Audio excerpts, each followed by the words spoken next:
John Roberts, go ahead, John. Bonjour, welcome to another episode Jourdain Art Podcast, and honored to have former chairman of the Red Lake Nation Floyd Jourdain on this evening. Is that your public right there? Yeah, that's everybody right here. Yes. Everybody be listening here. Ah. Well, so how you been? Good to see you, man. Pretty good. Yeah, trying to adjust to while I'm recovering from the Vikings loss, of course. That was just pure dominance.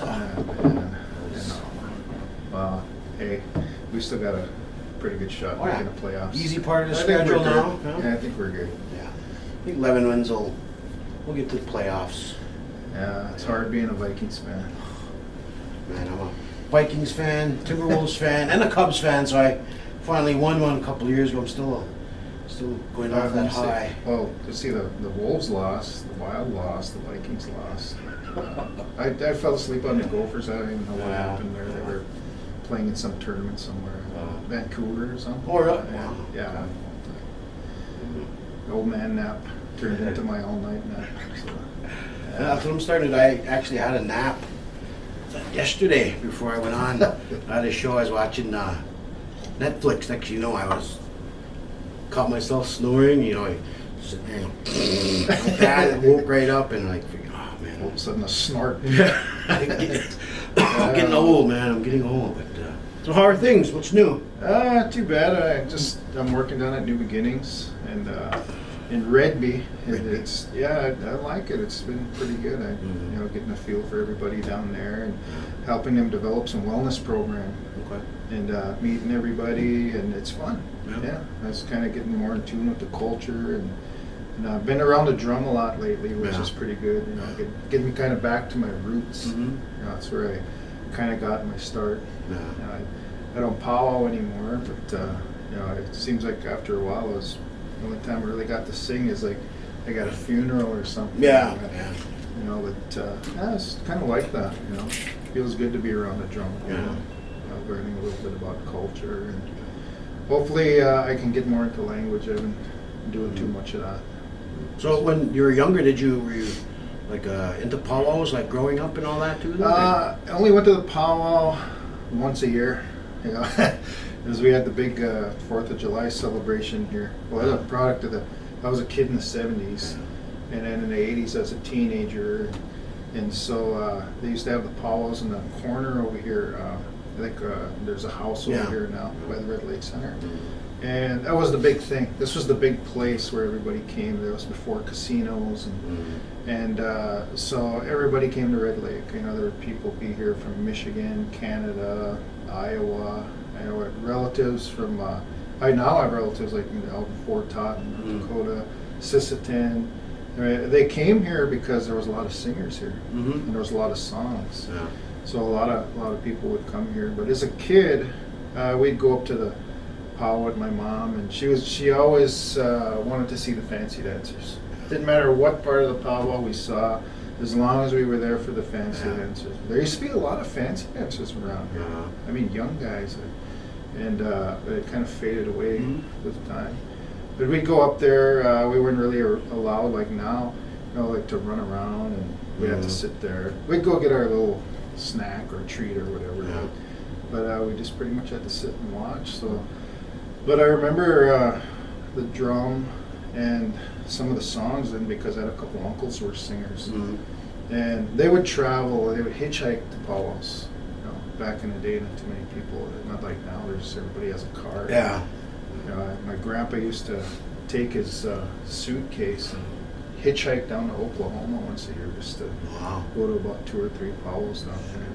They'd go up into Canada, and I personally never really went around a drum until later on when I was about 18 when I started getting into it. But I remembered it though from a kid, especially the powwow here. We didn't really go anywhere else because we didn't have a car when I was growing up. So I usually ran or rode a bike, or if I had a bike, and just walked a lot. I'd hear about these powwows all over. White Earth is going on this weekend or something like that. But never really traveled anywhere until I was an adult. So you grew up where that Little Rock ball field is? Yep, out west.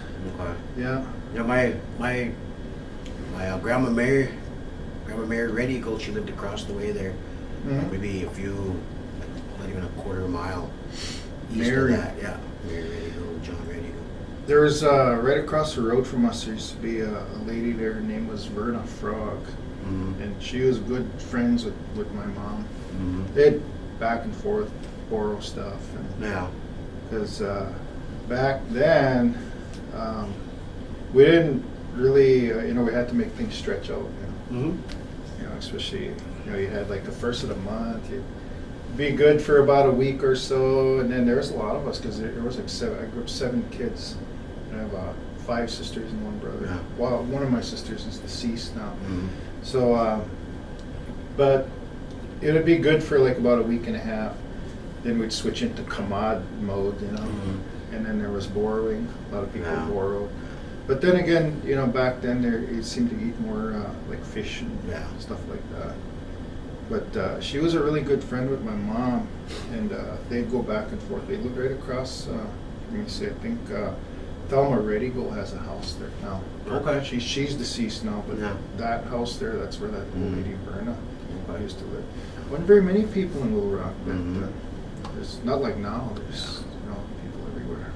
Yeah. You're talking about how people were just sharing stuff like that, and everybody was struggling back in the day, and it wasn't one person wasn't all high and mighty looking down like it is now. I see a lot of that, and especially with the addiction. A lot of people don't understand what how addiction really is, and it's really, there's still like an argument about, is it a disease, is it not a disease? People are just saying shit on Facebook just to put their 2 cents in. But after working where I do right now, you can see how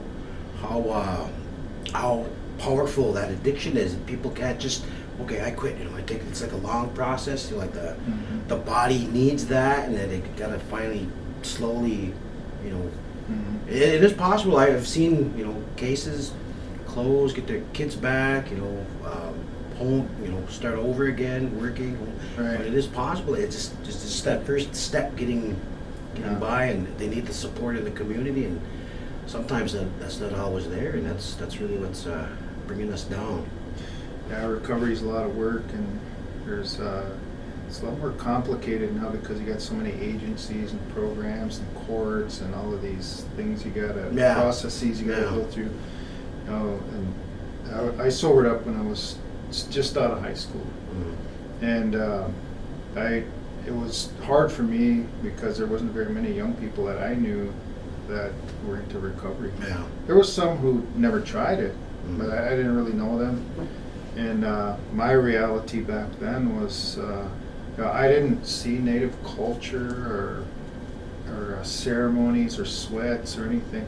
My grandparents talked Indian, but we grew up, we didn't really see any of those kind of things. And I went away to school for a while at a school in St. Paul called the Red Schoolhouse.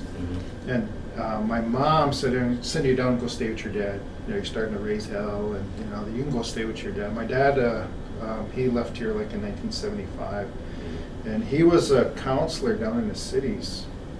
And so I went to stay with him, and they sent me first. I didn't want to go to like Wampton. I didn't know too much about it other than it was out in the plains, and there wasn't much to do out there. So I went to the cities, and I went to Heart of the Earth for one day, which is a school in South Minneapolis. And these 2 schools were both founded like by the American Indian movement. I went to Heart of the Earth for about a day, and a couple guys wanted to beat me up, and so I went back the second day, same thing. So I told my dad, I really like it there, man. These guys want to they work me over. I said, how about the school in St. Paul? So I went to the Red Schoolhouse, and that was a school that was founded by the American Indian movement. And I just liked the feel of it. There was the 3 R's, of course, but they also, first time I ever saw a pipe ceremony. First time I ever had an elder sit down and say, okay, I'm going to talk to you about the cycles of animals, and we're going to go out in the woods, and we're going to actually go out there, and I'm going to show you, certain things. See, I didn't have that when I was growing up. Yeah. But I used to follow my dad around trapping and stuff, and carry around the traps and the bait and all that.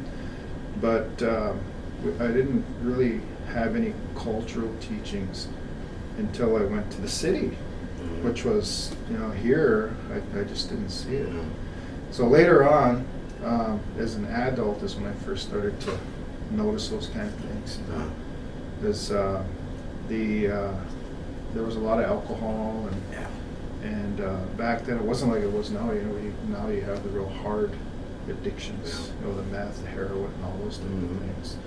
People drank, they smoked some weed. Every now and then something would hit the res, like some acid or something. But it was short-lived, and just the adults had access to stuff like that. As far as teenagers, the very highly, really brutal, addictive meth and heroin. Whoever would have thought? I never thought. I always thought that was like a big city thing. But unfortunately, it hit us all now, all across the Indian country, and the whole country. Actually, it's a global phenomenon everywhere. The entire planet is struggling with these high-level addictions now. I was listening. I'm a big fan of Joe Rogan podcast. I listen to it, once, twice a week, and he was talking to Tulsi Gabbard, I don't know if she's a senator or a representative from Hawaii. They're talking about there's studies being done about where recreational marijuana is available, and in those areas, that's where the addictions to like the major drugs like heroin and meth and all the other ones are all like at a low level. I don't know if it's. I didn't really see the study. I was looking for it, but I didn't see it. I want to see the the actual results in my read it myself. But it's. I think that's might be something further down the line where we got to try something. We're like a really in a crisis right now with our addiction around Red Lake, and it's they call for a state of emergency, but I don't. I'm out there working every day. I'm in the field, and I see people still struggling, and it's we gotta do something drastic, I suppose. Well, there's two schools of thought. I know Rogan is pro weed. He talks about it, and I'm a big MMA fan, so I'm familiar with Rogan. I don't know too much about his podcast, although I've seen a couple of his episodes. But I know he's really pro marijuana and swears by it, even in physical training and combat sports. And a lot of people train, they use marijuana. And I don't know if there's any studies that show that it reduces the addiction of more severe drugs. Like if you start using marijuana, your addictions will go down in these areas. I really can't speak to that. I've read a couple of things, but I do have a background in chemical dependency, but I'm by no means an expert. And then the other school of thought is total abstinence. Is that anything addictive will lead to another door, and so you got the pros and cons of both. And like in First Nations in Canada now, they legalize marijuana, and some of the First Nations up there exploring that as it means economic development. Here in a tribe, on the state side too, some of the tribes have. Me personally, as a teenager and a young adult, trying to get off of alcohol was really difficult, and I did try. And I would say, well, I think I'm just gonna smoke and not drink, and that's not. I don't get punched up when I'm smoking marijuana. Me and my friends just sit around and laugh. We head for the back bleacher of the basketball gym, and we sit up there and chuckle. And so it's not so bad.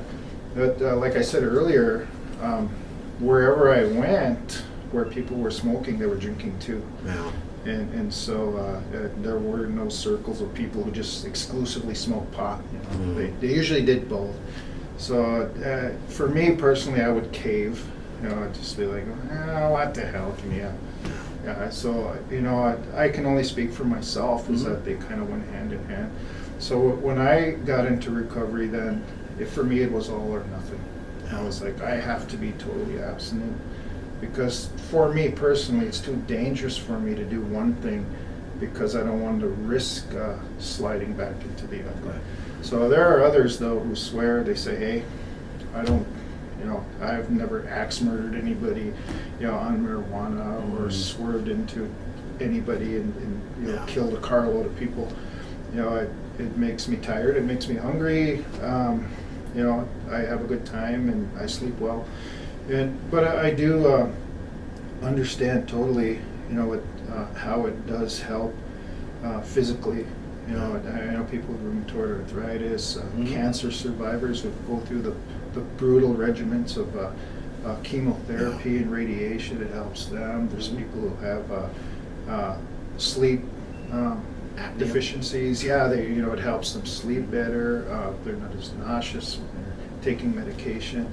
So there are a lot of good medicinal uses for it, and that debate goes on and on and on. And as far as a community and the addictions declaring a state of emergency, it's one thing to declare a state of emergency, but also you need to put the resources and a plan behind that.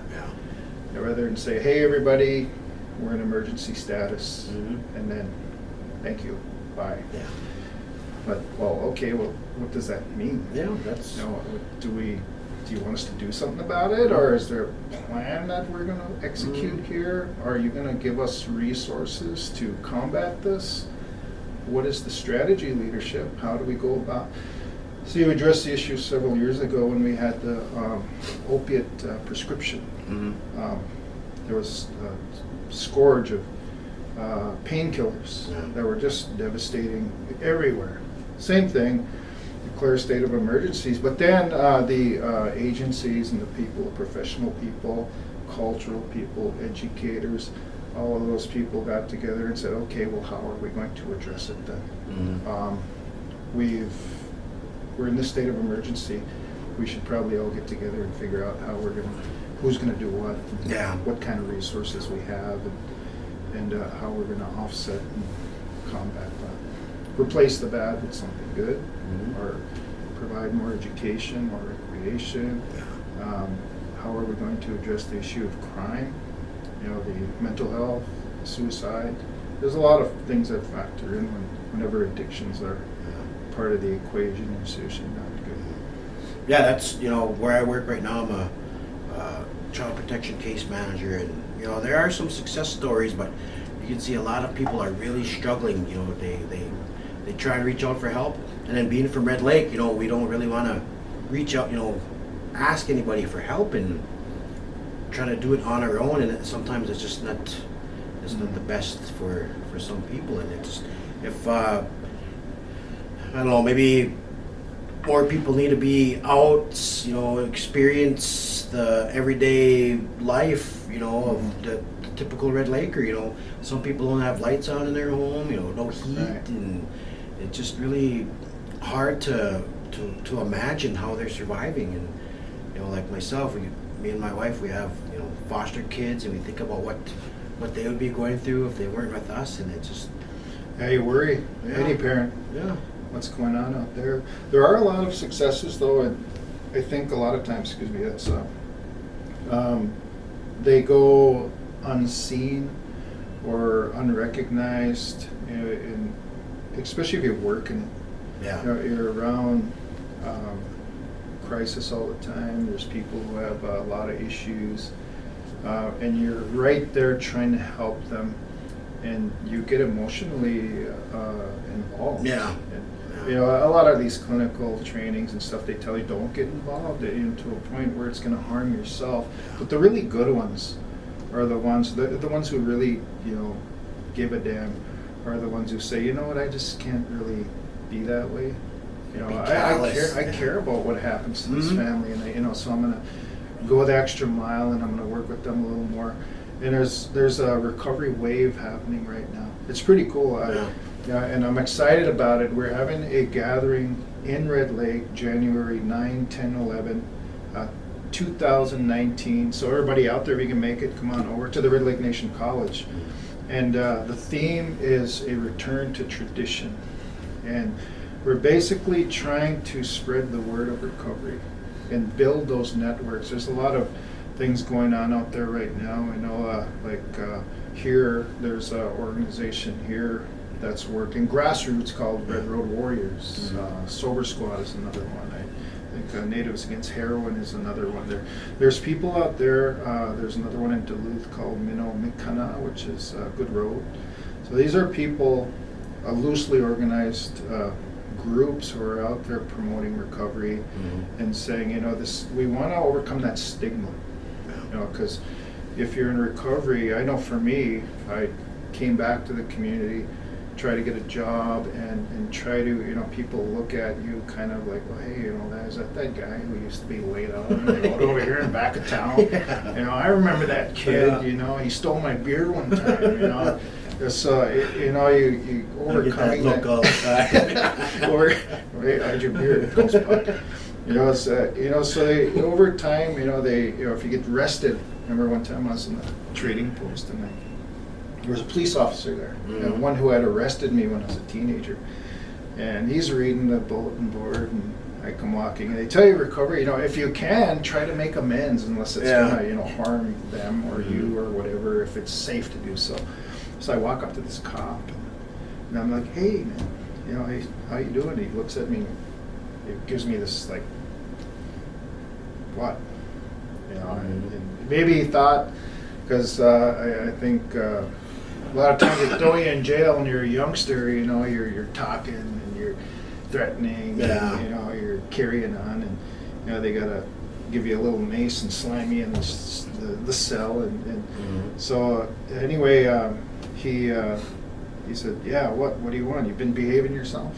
And I said, I just want to let you know that I'm sober now. I've been sober 3 years, and I'm back home, and I'm just trying to, you know, play my part. You know, I was trying to get across that I wasn't a threat, but still, you know, he kind of looked at me like, yeah, right. You know, you'll be back to your old antics. But it took a while to overcome that. So pretty excited about some things that are going on now with recovery. You know, there's successes out there. I mean, there's people now who are going through treatment programs, overcoming heroin and overcoming meth, and it's hard work. There is no, and some of them are on medical assisted therapies like Suboxone and that. And there again, another big debate whether or not people should either be on it or off of it, or, you know, there's some severely addicted people. It's really helping them.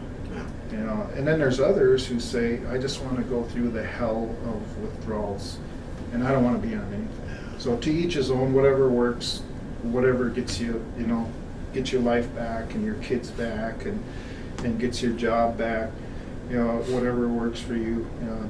So I think the one constant though is that a lot of our people say, you know, I really may not have lived a cultural life, but I can relate to it. And when I was a kid, I used to dance, or, you know, or maybe I went to a couple camps in language or culture or whatever, or we had a drum at our school. You know, I can relate to that.